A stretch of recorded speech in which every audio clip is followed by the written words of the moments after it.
ചേട്ടാ, ഇതെന്തു മായാജാലമാണ്? ഇത് എന്റെ മാന്ത്രിക വടിയാണ്. നീ എന്റെ ജീവൻ രക്ഷിച്ചില്ലേ, അതുകൊണ്ട് ഞാൻ നിന്നെ സഹായിക്കാൻ ആഗ്രഹിക്കുന്നു.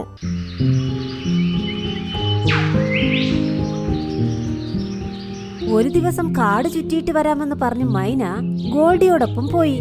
രണ്ടുപേരും പറന്ന് ഒരു നദിയുടെ അടുത്തേക്ക് പോയി. അവിടെ പോയി നോക്കിയപ്പോൾ ഒരു കാക്ക ചേറിലകപ്പെട്ട് ബുദ്ധിമുട്ടിക്കൊണ്ടേയിരുന്നു. പാവം, അതിന് വെളിയിൽ വരാനേ സാധിച്ചില്ല.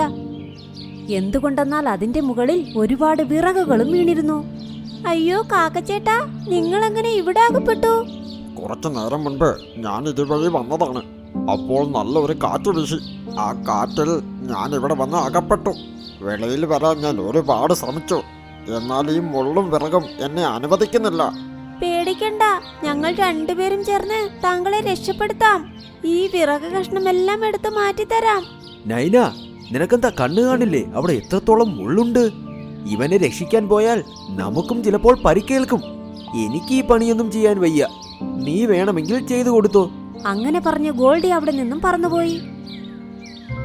എന്നാൽ മൈന അവനെ രക്ഷിക്കാൻ തുടങ്ങി. അതിന്റെ ചുണ്ടുകൊണ്ട് ഓരോ വിറകുകളായി എടുത്ത് മറ്റൊരു വശത്ത് അത് കളഞ്ഞിട്ട് തിരിച്ചു വരും. ഇതുപോലെ അതവിടെ ചെയ്തുകൊണ്ടേയിരുന്നു. ആ വിറകുകളെല്ലാം മാറ്റാൻ ഒരുപാട് സമയവുമായി. എന്നിട്ടും മുഖം ചൊളിക്കാതെ അതെല്ലാം ചെയ്തു. അതുമാത്രമല്ലാതെ അതിന്റെ മുഖത്തിലും ചിറകിലും ആ ചേറ് പറ്റിയിരുന്നു. കാക്കച്ചേട്ടാ, ഒന്ന് വെളിയിലേക്ക് വരാൻ ശ്രമിക്കാമോ? അത് പറയുന്നത് കേട്ട് കാക്ക വെളിയിലേക്ക് വരാൻ ശ്രമിച്ചു. അത് എങ്ങനെയോ വെളിയിൽ വന്നു. അത് കണ്ട് മൈനയ്ക്ക് ഒരുപാട് സന്തോഷമായി. അപ്പോൾ കാക്കയും ഒരുപാട് സന്തോഷിച്ചു. നൈന, എന്നെ രക്ഷിക്കാൻ നീ എത്രത്തോളം ശ്രമിച്ചു. ഇത് കാരണം നിന്റെ ചുണ്ടിനും പരിക്കേറ്റു. എന്നിട്ടും നീ എന്നെ രക്ഷിച്ചു. നിനക്ക് ഒരുപാട് നന്ദി. ഒരു കുഴപ്പവുമില്ല ചേട്ടാ. വരൂ, നമുക്ക് പോയി ചേരെല്ലാം കഴുകിക്കളയാം. അതിന്റെ ഒരാവശ്യവുമില്ല. നീ എന്റെ കൂടെ വാ. അങ്ങനെ പറഞ്ഞ് കാക്കയോടൊപ്പം മൈനയും പോയി. അത് ഒരു ഗുഹയിലേക്ക് കൂട്ടിക്കൊണ്ടുപോയി. ആ ഗുഹയിലുണ്ടായിരുന്ന മാന്ത്രിക വടിയെടുത്ത് അത് മായാജാലം ചെയ്യാൻ തുടങ്ങി. അങ്ങനെ ചെയ്തതും എന്തു സംഭവിച്ചെന്നാൽ അതിന്റെ ചിറകിലുള്ള ചേറെല്ലാം പോയി. എന്നിട്ട് കാക്കയുടെ ദേഹത്ത് മായാജാലം ചെയ്ത ഉടനെ അതിന്റെ ദേഹത്തുള്ള ചേറും മാഞ്ഞുപോയി. ചേട്ടാ, ഇതെന്തു മായാജാലമാണ്? ഇത് എന്റെ മാന്ത്രിക വടിയാണ്. നീ എന്റെ ജീവൻ രക്ഷിച്ചില്ലേ, അതുകൊണ്ട് ഞാൻ നിന്നെ സഹായിക്കാൻ ആഗ്രഹിക്കുന്നു. എന്നെ രക്ഷിക്കാൻ വന്ന് നിന്റെ ചുണ്ടും ശരീരവും എല്ലാം അഴുക്കായില്ലേ. ഇപ്പോൾ നിന്റെ ചുണ്ട് ഞാൻ മാന്ത്രിക ചുണ്ടാക്കി മാറ്റാൻ പോകുന്നു. അങ്ങനെ പറഞ്ഞ് ഒരു തവണ കൂടി ആ മാന്ത്രിക വടിയെടുത്ത് മായാജാലം ചെയ്തു. അങ്ങനെ ചെയ്ത ഉടനെ അതിന്റെ ചുണ്ട് സ്വർണ്ണ ചുണ്ടായും മാറി. ഇപ്പോൾ ഈ മാന്ത്രിക ചുണ്ട് മറ്റു പക്ഷികളെയെല്ലാം സഹായിക്കാൻ ഇത് ഉപകാരപ്പെടും. ഈ ചുണ്ട് കൊണ്ട് നീ ഏതൊക്കെ പക്ഷിയെ തൊടുന്നോ അതിനെന്തെങ്കിലും മുറിവും വേദനയും ഉണ്ടെങ്കിൽ 1 മിനിറ്റ് കൊണ്ട് തന്നെ അത് ശരിയാകും. ഒരുപാട് നന്ദി ചേട്ടാ. ഒരുപക്ഷെ ഇതുകൊണ്ട് എനിക്ക് എല്ലാവരെയും ഹെൽപ്പ് ചെയ്യാൻ പറ്റുമെങ്കിൽ ഞാൻ ഈ കാട്ടിലുള്ള എല്ലാ മൃഗങ്ങളെയും സഹായിക്കും. അങ്ങനെ പറഞ്ഞ് മൈന അവിടെ നിന്നും പോയി. അത് പറന്ന് കൂട്ടിലേക്കും പോയി. അടുത്ത ദിവസം രാവിലെ ആരോ കരയുന്ന ശബ്ദം അത് കേട്ടു. ആ ശബ്ദം അടുത്തുള്ള കൂട്ടിൽ നിന്നുമാണ് വന്നത്. ആ ശബ്ദം കേട്ടതും മൈന ആ കൂട്ടിന്റെ അടുത്തേക്ക് പോയി. അവിടെ പോയി നോക്കിയപ്പോൾ ഒരു കുഞ്ഞു പക്ഷിയുടെ ചിറകിൽ പരിക്കേറ്റിരുന്നു. ആ പരിക്ക് കൊണ്ട് അത് കരഞ്ഞുകൊണ്ടിരുന്നു. അത് കണ്ട് അതിന്റെ അമ്മയും ഒരുപാട് വിഷമിച്ചിരുന്നു. മോളെ, നീ കുറച്ച് വേദന സഹിക്ക്. ഇവിടെ ഒരു കറുപ്പ് മലയുണ്ട്. നിനക്ക് വേണ്ടി ഞാൻ അവിടെ പോയി പൂക്കൾ കൊണ്ടുവരാം. അത് തേച്ചാൽ നിന്റെ ഈ മുറിവുകളെല്ലാം മാറും. എന്നാൽ ഈ കറുപ്പുമല വളരെ ദൂരത്തിലല്ലേ? അവിടെ പോയി വരുന്നത് വരെ എങ്ങനെ സഹിക്കും? മൈന, എന്തു ചെയ്യാനാണ്? വേറെ ഒരു വഴിയുമില്ല. ഞാൻ ഇപ്പോൾ തന്നെ പോകാം. ഒരു തവണ ഞാനൊന്ന് ശ്രമിച്ചു നോക്കട്ടെ. അങ്ങനെ പറഞ്ഞ് മൈന അതിന്റെ ചുണ്ടുകൊണ്ട് കുഞ്ഞിന്റെ ചിറകിൽ തൊട്ടു. അങ്ങനെ ചെയ്തതും ആ മുറിവും മാഞ്ഞുപോയി. ആ വേദന പോയതും അത് സന്തോഷത്തോടെ ചിറകടിക്കാൻ തുടങ്ങി. ഹായ് അമ്മേ, എന്റെ മുറിവെല്ലാം മാഞ്ഞുപോയമ്മേ. എനിക്കിപ്പോൾ ഒരു വേദനയുമില്ലമ്മേ. മൈന, ഒരുപാട് നന്ദി. നീ ഇല്ലെങ്കിൽ ഞാൻ ഒരുപാട് കഷ്ടപ്പെട്ടേനെ. ഈ കാട്ടിലെ പക്ഷികളിൽ നീയാണ് നല്ലവൾ. വിഷമിക്കണ്ട, വേറെ എന്തെങ്കിലും പ്രശ്നമുണ്ടെങ്കിൽ പറയണേ. അങ്ങനെ പറഞ്ഞ് മൈന അവിടെ നിന്നും പറഞ്ഞ് അതിന്റെ കൂട്ടിലേക്ക് പോയി. വൈകുന്നേരമായപ്പോൾ ഒരു തത്തയും അവിടേക്ക് വന്നു. നീന, നിന്റെ മാന്ത്രിക ചുണ്ടുകൊണ്ട് നീ എല്ലാം ശരിയാക്കുമെന്ന് കേട്ടിട്ടുണ്ട്. ശരി, ഞാൻ വന്ന് ശ്രമിച്ചു നോക്കാം. മുറിവ് പറ്റിയത് ആർക്കാ? ശരി, എന്റെ കൂടെ വാ. അങ്ങനെ പറഞ്ഞ് അവർ രണ്ടുപേരും അവിടെ നിന്നും പോയി. അവിടെ തത്തയുടെ ചേട്ടന്റെ കാലിൽ പരിക്കേറ്റിരുന്നു. അത് വേദന കൊണ്ട് വലഞ്ഞിരുന്നു. ഇപ്പോൾ തന്നെ അത് ശരിയാക്കാൻ ഞാൻ ശ്രമിക്കാം. അങ്ങനെ പറഞ്ഞ് മൈന അതിന്റെ ചുണ്ടുകൊണ്ട് അതിന്റെ കാലിൽ തൊട്ടു. ഉടനെ മുറിവും മാഞ്ഞുപോയി. ആ തത്തയും എഴുന്നേറ്റ് നിന്നു. ശേഷം രണ്ടുപേരും ചേർന്ന് നന്ദിയും പറഞ്ഞു. അതിനുശേഷം ഒരുപാട് സന്തോഷത്തോടെ അവിടെ നിന്നും അതിന്റെ കൂട്ടിലേക്ക് പോയി. അങ്ങനെ ഈ കാര്യം കാട്ടിലെല്ലാവരും അറിഞ്ഞു. അവസാനം ഗോൾഡിയുടെ ചെവിയിലും ഈ കാര്യം എത്തി.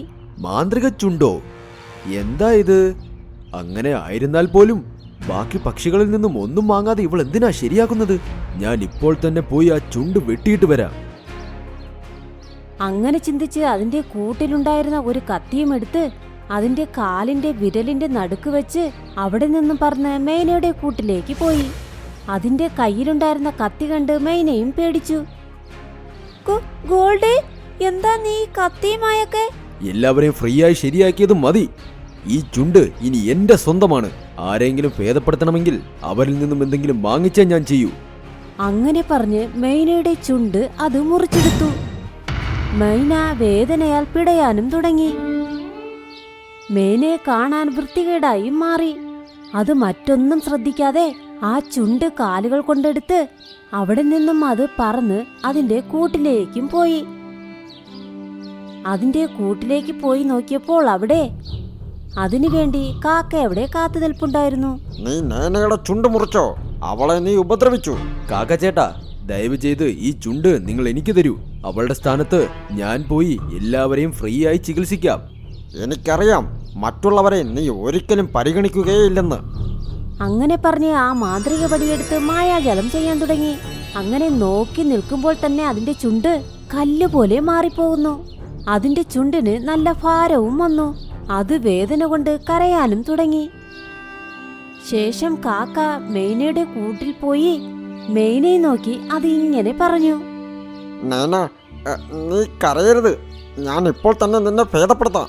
അങ്ങനെ പറഞ്ഞ് മൈനയുടെ ചുണ്ടിൽ മായാജാലം ചെയ്തു.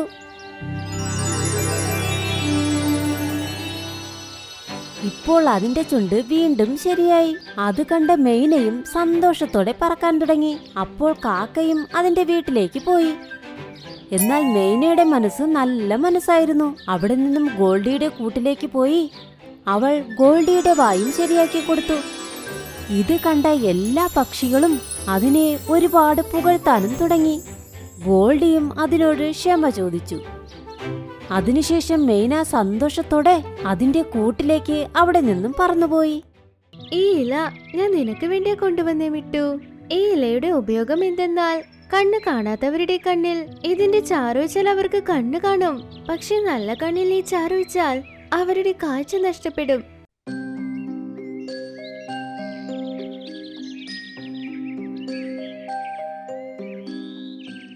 മിട്ടു കിളി ഒരു വലിയ മരത്തിൽ ചില പറവകളോടൊപ്പം ജീവിച്ചു കൊണ്ടിരുന്നു. അതാ പറവകളോടൊപ്പം ദിവസവും ഭക്ഷണം അന്വേഷിച്ചു പോകും. അത് കഴിഞ്ഞ് വൈകുന്നേരം ആകുമ്പോഴേക്കും തിരിച്ചെത്തും.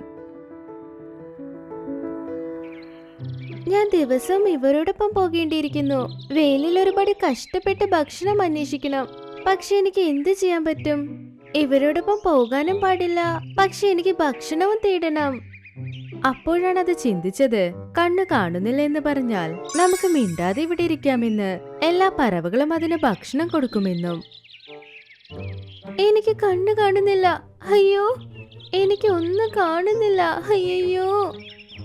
അതിന്റെ ബഹളം കേട്ട് മറ്റുള്ള പറവകളെല്ലാം അവിടെ എത്തി. നിനക്ക് എന്തു പറ്റി? എനിക്ക് ഒന്നും കാണുന്നില്ല. രാവിലെ സൂര്യൻ ഉദിക്കുന്നത് ഞാൻ കണ്ടതാ, അതുകൊണ്ട് എനിക്കിങ്ങനെ ആയെന്ന് തോന്നുന്നു, അയ്യോ. അങ്ങനെ പറഞ്ഞ് ആ കൊമ്പിൽ നിന്ന് വീഴാൻ നോക്കി. സൂര്യനെ കാണുന്നത് കൊണ്ട് ആർക്കെങ്കിലും കാഴ്ച നഷ്ടപ്പെടുമോ? എനിക്കറിയില്ല, പക്ഷെ എനിക്ക് ഒന്നും കാണുന്നില്ല. എനിക്ക് ഇപ്പൊ വെള്ളം ഭക്ഷണമൊക്കെ ആരാണ് കൊണ്ടുവന്ന് തരിക? അതിങ്ങനെ കഷ്ടപ്പെടുന്നത് കൊണ്ട് എല്ലാ പറവകൾക്കും ഒരുപാട് വിഷമമായി. ടീനു പറവ പറഞ്ഞു, മിട്ടു, നീ ഒന്നുകൊണ്ട് പേടിക്കണ്ട. നിന്റെ കാഴ്ച ഇപ്പൊ നിനക്ക് തിരിച്ചു കിട്ടുമോ? അതുവരെ ഞങ്ങൾ എല്ലാരും നിനക്ക് ഭക്ഷണവും വെള്ളവും എല്ലാം കൊണ്ടുതരാം. ഇല്ല, എനിക്ക് കഷ്ടപ്പെട്ട് കഴിക്കാനാ ഇഷ്ടം. ഞങ്ങൾക്കറിയാം നിനക്ക് കഷ്ടപ്പെടുന്നത് ഇഷ്ടാണെന്ന്. നിനക്ക് അത്രയ്ക്ക് വിഷമമുണ്ടെങ്കിൽ ഞങ്ങൾ ഭക്ഷണം അന്വേഷിച്ച് വരുന്നവരെ ഞങ്ങളുടെ കൂട്ടിലെ മുട്ടകൾ നോക്കിക്കോ. അപ്പൊ കുറിച്ച് നിന്റെ വിഷമവും മാറും. എന്നാൽ ഇവൾ അന്ധയായില്ലേ, ഇനി എങ്ങനെ കൂട് സംരക്ഷിക്കാൻ കഴിയും? ഇവളിവിടെ ഇരിക്കുന്ന കണ്ടേ തീർച്ചയായും പൂച്ച നമ്മുടെ കൂടിനടുത്ത് വരില്ല. എന്തെന്നാൽ ആ പൂച്ചയ്ക്ക് ഇവൾക്ക് കണ്ണു കാണാത്ത കാര്യം അറിയില്ലല്ലോ. ഒരുപക്ഷെ നിങ്ങൾ കൂട്ടിനെ കാവലാക്കുന്നുണ്ടെങ്കിൽ ശരി, ഞാൻ നോക്കിക്കോളാം. ഇതെല്ലാം പൂച്ച ആരും അറിയാതെ കേട്ടുകൊണ്ടിരുന്നു. എല്ലാ പറവകളും മിട്ടുവിനെ മരത്തിലാക്കിയിട്ട് പോയി.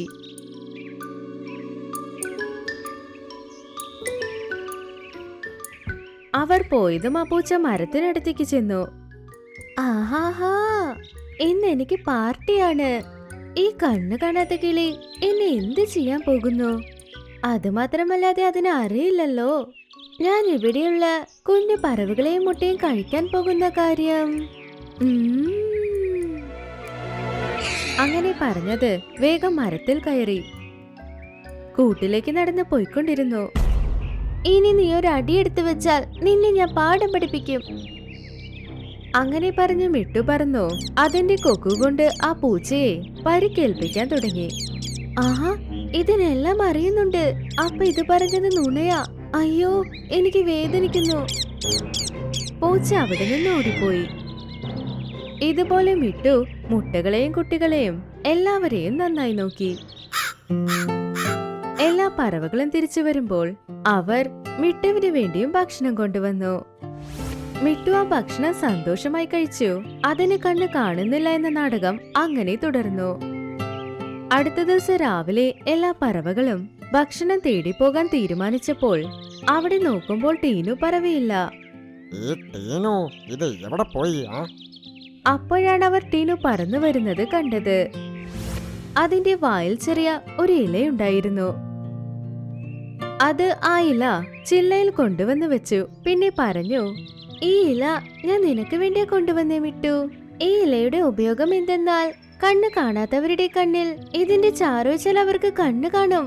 പക്ഷെ നല്ല കണ്ണിൽ ഈ ചാറൊഴിച്ചാൽ അവരുടെ കാഴ്ച നഷ്ടപ്പെടും. അയ്യോ, അപ്പൊ ഞാൻ തീർച്ചയായും ഇതിന്റെ കണ്ണിൽ ഒഴിക്കില്ല. എന്തുകൊണ്ടാ ഒഴിക്കാത്തത്? നിന്റെ കണ്ണ് ശരിയാകണ്ടേ? അത് കേട്ട് മിട്ടു മനസ്സിലാക്കി, സത്യം പറഞ്ഞാൽ അത് പിന്നെ പെട്ടുപോകില്ലേ.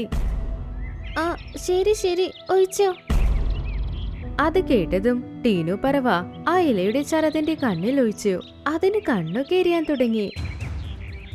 ആ, അയ്യോ അയ്യോ, എനിക്ക് കണ്ണൊക്കെ എരിയുന്നു. അയ്യോ, എരിയുന്നു. എനിക്കൊന്നും കാണുന്നില്ല, എനിക്ക് കാണുന്നില്ല. നീ എന്താ പറയുന്നേ? നിനക്ക് അല്ലെങ്കിലും ഒന്നും കാണുന്നില്ലല്ലോ. ഇപ്പൊ വീണ്ടും കാണുന്നില്ലെന്ന് പറഞ്ഞു. ആ, അത് എനിക്കെല്ലാം ശരിയായി മാറി. എനിക്കിപ്പോ എല്ലാം കണ്ണിൽ കാണുന്നു. ആവോ, എനിക്ക് ഇപ്പോഴേ സന്തോഷമായി. പക്ഷേ മിട്ടു ഇപ്പോഴാണ് അന്ധയായത്. അതിനോട് ആരോടും ഇപ്പൊ സത്യം പോലും പറയാനാകില്ല. മിട്ടു, ഇപ്പൊ നിന്റെ കണ്ണ് ശരിയായോ? പക്ഷേ ഇന്ന് ഒരു ദിവസം മാത്രം ഞങ്ങളുടെ കൂടെ ഒന്ന് നോക്കിക്കോ. നാളെ മുതൽ എന്റെ ഒപ്പം വരാം. എല്ലാവരും അതിനെ കൂടിനടുത്താക്കിയിട്ട് അവർ പുറപ്പെട്ടു പോയി. പൂച്ചയ്ക്ക് മനസ്സിലായി ഇപ്പൊ അതിന് ശരിക്കും കണ്ണു കാണുന്നില്ല എന്ന്. അത് മരത്തിൽ കയറി പിന്നെ ദേഷ്യത്തിൽ പറഞ്ഞു, നീ എന്നെ അത്ര തല്ലിയില്ലേ? ഇപ്പൊ നോക്ക് ഞാൻ നിന്നെ എന്ത് ചെയ്യുമെന്ന്. അത് മിട്ടുവിനെ ആക്രമിച്ചു. പാവം മിട്ടുവിന് ഒരുപാട് പരിക്കേറ്റു. അത് കഴിഞ്ഞ എല്ലാ കുഞ്ഞു പറവകളെയും മുട്ടകളെയും അതെടുത്തു കഴിച്ചു. മിട്ടു പരിക്കുകളോടെ ആ ചിലയിൽ കിടന്നുകൊണ്ടിരുന്നു. എല്ലാ പറവകളും തിരിച്ചു വന്നതും കാണാതായി അവരുടെ കുഞ്ഞുങ്ങളെ നോക്കി അവരൊരുപാട് ഷോക്കായി. നമ്മുടെ മുട്ടയും കുഞ്ഞുങ്ങളും എവിടെ പോയി? അവരെ പൂച്ച തിന്നു. പക്ഷെ നീയുള്ളപ്പോൾ ഇതെങ്ങനെ സംഭവിച്ചു? നീ എന്താ തടഞ്ഞില്ല? ഞാൻ നിങ്ങളോട് നുണ പറഞ്ഞതാ എനിക്ക് കണ്ണു കാണുന്നില്ലെന്ന്. അപ്പോഴാ ഇരുന്ന സ്ഥലത്ത് എനിക്ക് ഭക്ഷണം കിട്ടുമെന്ന്. പക്ഷെ ടീനു ഇലയുടെ ചാറിട്ട ഉടനെ എന്റെ കാഴ്ച ശരിക്കും പോയി. പക്ഷെ നിങ്ങൾ എന്നോട് ദേഷ്യപ്പെടരുത് എന്നാ എനിക്ക് കാഴ്ച വന്നെന്ന് നുണ പറഞ്ഞത്. ശരിക്കും ഇപ്പൊ എനിക്ക് കണ്ണ് കാണുന്നില്ല. അതുകൊണ്ടാ നിങ്ങളുടെ കുഞ്ഞുങ്ങളെ എനിക്ക് രക്ഷപ്പെടുത്താനായില്ല. മിട്ടു, നീ കാരണമാ ഞങ്ങളുടെ കുഞ്ഞുങ്ങളെല്ലാം ചത്തുപോയത്. മുട്ടയും നശിച്ചുപോയി. എല്ലാത്തിനും കാരണം നീയാ. എല്ലാ പറവകളും ഒരുമിച്ച് അതിനെ തല്ലാൻ തുടങ്ങി. അവരുടെ ദേഷ്യമെല്ലാം അവർ അതിനോട് തീർത്തു. അതിന്റെ ചിറകിലും ഇപ്പൊ നന്നായി പരിക്കേറ്റിരുന്നു. അതുകൊണ്ട് പാവം അതിന് മരത്തിലിരിക്കാനേ കഴിഞ്ഞില്ല. നാൾ മുഴുവനും അത് മരത്തിനടിയിലിരുന്ന് പിടഞ്ഞുകൊണ്ടേയിരുന്നു. രാത്രിയിൽ മിട്ടുവിന്റെ സഹോദരൻ അവിടേക്ക് വന്നു. അപ്പൊ മിട്ടുവിന്റെ അവസ്ഥ കണ്ട് അവൻ ഒരുപാട് സങ്കടപ്പെട്ടു. അയ്യോ മിട്ടു, നിനക്ക് എന്തു പറ്റി? ആരെന്താ ചെയ്തത്? എന്റെ ഈ അവസ്ഥയ്ക്ക് എന്റെ മടി മാത്രമാ കാരണം. അങ്ങനെ അത് ടീറ്റുവിനോട് നടന്നതെല്ലാം പറഞ്ഞു. നീ ചെയ്തത് ശരിയല്ല മിട്ടു.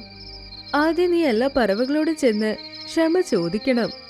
പക്ഷെ അതിനു മുന്നേ ഞാൻ നിന്നെ ഭേദപ്പെടുത്താം. അങ്ങനെ പറഞ്ഞത് അവിടെ നിന്ന് പോയി. കുറച്ചു നേരത്തിൽ അതേ ഇല കൊണ്ട് അവിടേക്ക് വന്നു. അത് മിട്ടുവിന്റെ കണ്ണിൽ ആ ചാറ് ഒഴിച്ചുടനെ ഇത്തവണ മിട്ടുവിന് ശരിക്കും കാഴ്ച തിരിച്ചു കിട്ടി. ടീറ്റു, എനിക്കിപ്പെല്ലാം കാണുന്നുണ്ട്. ശരി, പോ, ആ പറവകളോട് പോയി ക്ഷമ ചോദിക്കേ. ടീറ്റു മിട്ടുവിനെ പറവകളുടെ അടുത്ത് കൊണ്ടുപോയി. പിന്നെ പറഞ്ഞു, കൂട്ടുകാരെ, നിങ്ങളുടെ ദേഷ്യം ശരിയാണ്. പക്ഷെ മിട്ടു ചെയ്ത തെറ്റിന് അതിന് ശിക്ഷ കിട്ടി. നിങ്ങൾ ഒരേ ഒരു തവണ അതിനോട് ക്ഷമിക്കൂ. ഇനി ഒരിക്കലും ഇങ്ങനെ ചെയ്യില്ല. അത് കേട്ട എല്ലാ പക്ഷികളും മിട്ടുവിനെ ക്ഷമിച്ചു. അത് കഴിഞ്ഞ അന്നു മുതൽ അതെപ്പോഴും മടിപിടിച്ചിരുന്നതുമില്ല, നുണ പറഞ്ഞതുമില്ല.